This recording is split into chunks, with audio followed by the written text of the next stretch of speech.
तिथेही राजाभाऊ राऊतांनी किती प्रामाणिकपणे भूमिका घेतली आहे मी बघितलं असं प्रामाणिकपणे प्रयत्न करायला होते. जरांगे पाटील सुद्धा प्रामाणिकपणे समाजासाठी लढणारा माणूस आहेत, व्यक्ती आहेत, म्हणून दोघांचं सगळं चांगलं होतं. पण ह्या बार्शीच्या एका जुन्या माकडानं काय केला, ह्या दोघांमध्ये भांडणं कशी होतील आणि गोळा सगळा आपणच कसा खाता येईल, सगळा गोळा मताचा गोळा आपल्याकडे कसा येईल याचं गणित इथल्या ह्या जुन्या वानेरानं, म्हणजे माकड म्हणून माकड लाल असते, हे वानेर जरा कसा आहे, काळा वानेर आहे, जुना आहे. म्हणून ह्या दोघं चांगल्या लोकांमध्ये भांडणं लावायचं काम आपले कार्यकर्ते फिरून फिरून फिरून गैरसमज निर्माण केले आणि मराठा समाजाच्या आरक्षणाच्या चळवळीचं नुकसान करायचा प्रयत्न एका त्रयस्थ माणसाने इथलंच केलेला आहे. हा नाव घ्या आता खरं कोण दिलीप स्वप्न, तुम्हाला सगळ्यालाच माहित आहे आता आपण काय घ्यावं. दिलीपराव सोपल साहेबांनी लक्षात घ्यावं, पहिल्याचा काळ राहिला मराठ्यांच्या घरात भांडण लावायला गेलं की भांडण व्हायचे, पण आता मराठ्याचे लेकरे बी शिकलेले आहेत ती आहे का नाही. आम्हाला बी कोण भांडण लावाले काय करायला बघायला नाही, कळतं का थोडं पण नाही. हा ते माकडा त्याचा काय विषय त्याला काय गणतीत नाही, ते इथल्या माणसाला जास्त काड्या केल्या. म्हणून दिलीपराव सोपल साहेबांनी असतील, बाकीच्या हे रोहित पवारासारख्या माकडांनी असं ध्यानात ठेवलं पाहिजे की बाबा दोन चांगल्या माणसांमध्ये मतभेद निर्माण करून तुम्ही चळवळ फोडण्याचा यशस्वी प्रयत्न तुमचा केला होता, पण ते आमच्यासारखे माणसं होऊ देणार. मी काल माननीय मनोज जरांगे पाटलांच्या सोबत त्यांच्या टीम सोबत चर्चा केली. मी म्हणालो की आपल्याला हे वाढवायचं आहे का संपवायचं आहे. तुमच्यात आणि आमच्यात म्हणजे चळवळीत मराठा समाजासाठी प्रामाणिकपणे लढणाऱ्या माणसांमध्ये मतभेद व्हावेत असं बऱ्याच लोकांना वाटायला लागले. हे जर आपल्याला करायचं का कसं करायचं आहे. मी मराठा समाजाचा तरुण म्हणून तुमच्याकडे विनंती करतोय म्हणलं. मी राजाभाऊ राऊत साहेबांना पण बोलतो, तुमच्यासोबत पण बोलतो. आपल्याला हा विषय कसं काय मनोज जाधवांचं सुद्धा प्रामाणिकपणे मला दिसून आलं की बाबा आपलं आणि राजाभाऊ राऊतांचं काही वाकडं तसं नाही.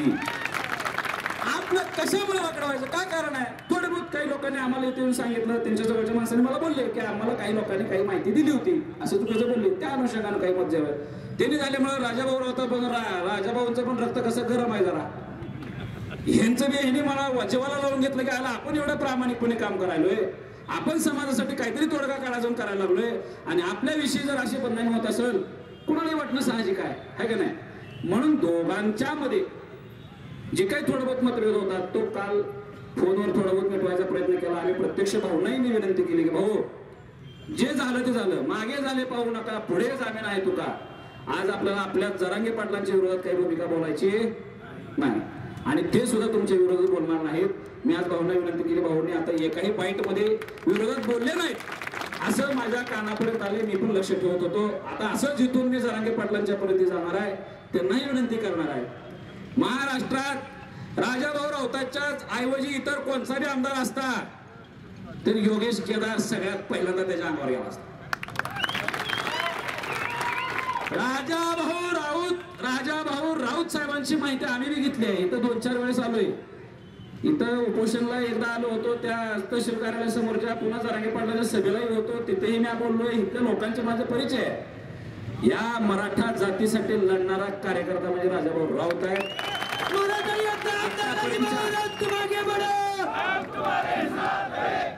आणि निश्चितपणे लढणार आहेत. आमदारकी बिमदारकी गेली उडत असं सुद्धा मनाची धाडस ठेवलेलं आहे. पण असा एक हिरा आपल्याला गमावून चालणार नाही. माझे मराठा बांधवांना सुद्धा हात जोडून विनंती आहे, सगळ्याच बांधवांना, इथं असलेल्या बांधवांना आणि टीव्ही मीडियातून आणि सोशल मीडियातून बघणाऱ्या बांधवांना सुद्धा विनंती आहे, सगळेच माणसं विकलेली नसते.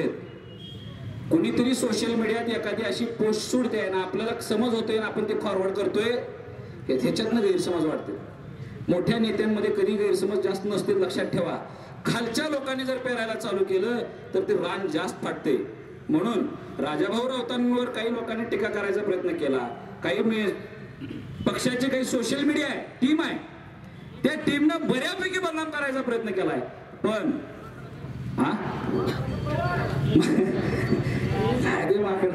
पण आपल्याला तुम्ही सगळ्यांनी सुद्धा शांत डोक्यानं घ्या. तुम्ही कार्यकर्त्यांनी भाऊंची बाजू घेऊन जरांगे पाटलांच्या विरोधात बोलायचं. आणि जरांगे पाटलांच्या सुद्धा कार्यकर्त्यांना मी विनंती करतो, त्यांची बाजू आपण घ्यायला असं मानून म्हणतो मी. राजाभाऊंसारख्या प्रामाणिक कार्यकर्त्यावर बोलण्याची काय आवश्यकता आपली कोणाचीच नाही. मला तेवढा अधिकार आहे, मी विनंती करू शकतोय सगळ्या मराठा बांधवांना. दिवस रात्र या जातीच्या भल्यासाठी काम करणारा मी सुद्धा एक सामान्य छोटा कार्यकर्ता आहे. माझा अधिकार आहे. माझ्या मराठा समाजाच्या पायावर डोकं ठेवून विनंती आहे, आपण आपल्यात भांडण करायचं नाही. तो काळ गेलाय. आपल्याला जे बांधासाठी बांधाचे भांडणं गावातले सरपंच बिरपंच लावायचे. कोणतर परक्याने येऊन शिकविले की भांडणासाठी दुसरे 2-2 एकर विकणारे माणसं आपण. आपले रक्त गरम आहेत, सावध राहायचं. आपण एकमेकाच्या विरोधात बोलायचं नाही. आणि म्हणून माझे मराठा समाजाला अजून एक सांगायचं आहे, मला मराठा समाजाला अजून द्यायचं आहे, ही ज्या स्मारकाच्या जागेत उभा राहू आपण, स्मारक काय भव्य दिवस स्मारक आहे, हे सुद्धा राजाभाऊ राऊतांचं योगदान आहे. छत्रपती शिवाजी महाराजांचं स्मारक व्हायला आहे ना योगदान, नाही का? अरे मग ज्याला आपल्या जातीसाठी भांडत आला, जातीसाठी थोडं कोणा काम केलं, आपण त्या चांगल्या माणसाच्या विरोधात गेलं पाहिजे का? नाही. म्हणून जरांगे पाटलांच्याही कडे आज मी जाऊन विनंती करणार आहे. पाटील सुद्धा बोलायच्या मानसिकतेत नाही. पाटील बोलले आपलं काय बांधाचं भांडण नाही. त्यामुळे जरांगे पाटील सुद्धा अत्यंत प्रामाणिक कार्यकर्ता आपल्या ह्या चळवळीला मराठ्यांना भेटलेला आहे. आणि राजाभाऊ राऊत सुद्धा मराठ्यांच्या अस्मितेसाठी लढलेला कार्यकर्ता ह्या बार्शीला लाभलेला आहे.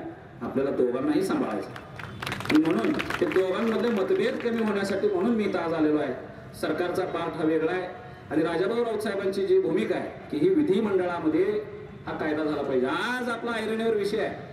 आजच्या सारखी पुढे 10 वर्षात राहील का नाही माहित नाही, पण आता भाऊंनी एक पुढाकार घेतलाय, तो सुद्धा स्तुत्य आहे. थोडा बहुत कायदा मला कळतोय, संविधानाचा मी अभ्यास केलेला आहे, प्रोसिजर मला माहिती आहे. त्यामुळं भाऊंनी जी काय भूमिका घेतली राजाभाऊंनी, त्या पद्धतीनं विशेष अधिवेशनाची भूमिका, त्याला शिवसेनेचा प्रवक्ता म्हणून सुद्धा माझा पूर्ण पाठिंबा आहे. आणि मराठा समाजाचा कार्यकर्ता,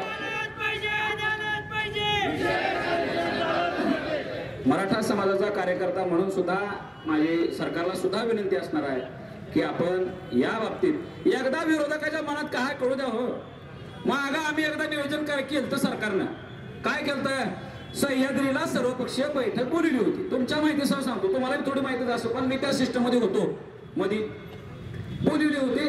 आपलं म्हणणं काय म्हणजे आतापर्यंत सगळ्या सरकारांना काय वाटते की जर आम्ही निर्णय केला तर विरोधक त्याचं भांडवल करतील आणि एका जातीला फायदा दिला म्हणून दुसऱ्या सगळ्या जाती विरोधात घेतील आणि आम्हाला मतदानासाठी येणाऱ्या निवडणुकीत तोटा होईल अशी भीती सगळ्याच्याच मनात आहे बरं का. म्हणजे आता महायुती म्हणून किंवा महाविकास आघाडी नाही, मग ह्याच्यावर तोडगा काय करा, सगळ्याच पक्षाला बोलवा आणि तिथं मुद्दा काय ठेवा, ओबीसी मधून आरक्षण द्यायचं किंवा नाही, तुमची भूमिका जाहीर करा. शेवटच्या क्षणापर्यंत आलो आणि शेवटच्या क्षणापर्यंत आल्यावर यांनी सगळ्यांनी टांगापलटी केला आणि पुन्हा सांगायला चालू केले, कारण आम्हाला कोणी सांगितलंच नाही. आता आतली गोष्ट सांगतो, सह्याद्रीच्या मुख्यमंत्र्यांच्या अँटी चेंबर मध्ये आम्ही होतो. अजित दादा आले बैठकीला. आज कोण कोण आहे? खारगे साहेब, विकास खारगे म्हणून सचिव आहेत. खारगे साहेब तुमची जबाबदारी होती, कोणाकोणाला बोलवलं आहे? त्यांनी म्हणले मी पवार साहेबांना बोलवलो, उद्धव साहेबांना बोलवलो, सगळ्या नाना पटोले साहेब असतील सगळ्यांना निमंत्रण दिले, मेसेज केले. त्यांनी म्हणले मग पवार साहेब कसे काढ नाहीत? कोण? अजित दादाचे वाक्य आहे ते. पवार साहेब कसे काढ नाहीत? तुमचं निरोप पोचला नाही वाटतंय त्यांना. मी स्वतः पवार साहेबांच्या सचिवांना, जे राऊत म्हणून आहेत, राऊत त्या सचिव साहेबांना बोललोय, साहेब येणार आहेत म्हणून निरोप आलाय. कोण? पवार साहेब येणार आहेत म्हणून निरोप आलाय. पण शरद पवार साहेबांनी शेवटाला काय केला? आले नाही. बोलते ते कन चालते ते पवार साहेब सुद्धा. या रोहित्या पवारांना लक्षात ठेवावं, त्याची यात्रा मी थांबलोय. तुझ्या आज्याला, तुझ्या चुलतेच्या समोर अजित छत्रपती शिवाजी महाराजांची शपथ घेऊन सांगतोय, शिवनेरीवर तुम्ही बघितलं असाल, तुमच्या चुलत्यानं शरदचंद्र पवारांनी 23 मार्च 1994 ला मराठ्यांच्या पाठीत खंजीर खुपसलाय. ते खंजीर त्या GR ची श्वेतपत्रिका कधी काढणार आहे ती भूमिका मी त्यावेळेस महाविकास आघाडी सरकार असताना मांडली होती. आणि आज बी अजितदादा असल्यावर बोलतोय ह्या रोहित्याला आणि सुप्रियाताईला मी विचारतोय, तुझ्या आज्यानं काय केलंय? आजच का त्याचा दाखवा पवार साहेब, रोहित्याचा आजा. अरे तुला